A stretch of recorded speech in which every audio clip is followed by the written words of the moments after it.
सभागृह सुरू होण्याआधी पायऱ्यांवरती विरोधक आंदोलन करणार आहेत। न्यायालयीन कोठडीतल्या मृत्यूच्या निषेधार्थ महाराष्ट्र बंदला सुद्धा महाविकास आघाडीने पाठिंबा दिलेला आहे। सभागृहामध्ये विरोधक परभणीचा मुद्दा लावून धरतील असं दिसतंय।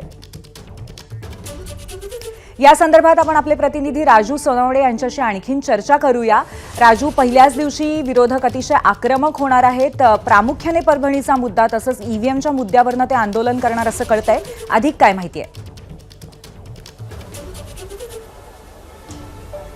अगदी पाहतो आपण आजपासून हिवाळी अधिवेशनाला सुरुवात होत आहे आणि पहिल्याच दिवसापासून विरोधक जे आहे ते आक्रमक होणार आहे। पहिल्या दिवशी जो आहे तो परभणीचा मुद्दा जो आहे तो घेतला जाणार आहे। न्यायालयीन कोठडीमध्ये एका भीमसैनिकाचा जो आहे तो मृत्यू झालेला आहे, त्यामुळे कुठेतरी पोलीस याला जबाबदार आहेत अशा प्रकारचं जे आहे ते समोर ठेवून हे आंदोलन होईल। साधारणतः 10:30 वाजता विरोधकांची जी आहे ती बैठक सुरू होईल। या बैठकीला तिन्ही पक्षाचे जे आमदार आहेत, नेते आहेत ते उपस्थित असतील आणि त्यानंतर विधान भवनाच्या पायऱ्यांवरती जे आहे ते आंदोलन होणार आहे। कुठेतरी सरकार जबाबदार आहे, जो काही लाठीचार्ज करण्यात आलेला आहे त्याला सुद्धा सरकार आणि पोलीस जबाबदार आहे अशा प्रकारचा आरोप जो आहे तो केला जाण्याची दाट शक्यता आहे। खरं तर पाहतो आपण काल चहापानाच्या कार्यक्रमाची जी काही बैठक होती त्या बैठकीमध्ये सुद्धा हा विषय जो आहे तो घेतला गेला होता। आज जो आहे तो या विषयावरती आंदोलन करायचं हे कालच ठरलेलं होतं, कारण आज आपण पाहतोय महाराष्ट्र बंदची हाक जी आहे ती रिपब्लिकन सेना आणि अनेक आंबेडकरी पक्षांनी दिलेली आहे, त्यामुळे त्यांना पाठिंबा देत आज त्याचे पडसाद जे आहे ते विधान भवनामध्ये उमटवायची, सरकारला जाब विचारायचा यासाठी जे आहे ती विरोधक रणनीती आखताना पाहायला मिळतात। मात्र हे सगळं आंदोलन करत असताना